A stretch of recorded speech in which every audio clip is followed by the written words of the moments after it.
When you're piecing a quilt, you could be doing a lot of little short seams.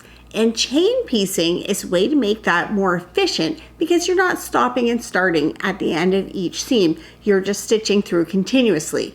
And you can check my other video to see details about chain piecing. But to help make that even more efficient, a lot of people use something called a leader and an ender. It's just a little scrap of fabric that's added to the chain, and then this stays in the sewing machine, and you can take off your chain and go press it and come back and just continue sewing from where you left off. But I like to use leaders and enders purposefully, and so I have this little bin that is usually close by where I'm sewing, and the bin just has scraps of fabric that have been cut. So at one point, this bin was filled with 2.5-inch squares. And these were just squares in scraps of yellow and gold. And when I got to the end of stitching, I would take 2 squares, stitch them together. Eventually, they were stitched into pairs. And so then I made these little 4-patch units.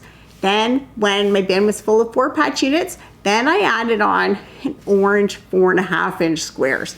And so now I'm almost done, but I do have a bunch of these units in my bin, and so when I'm sewing, when I get to the end, I can just take 2 of these and join them together.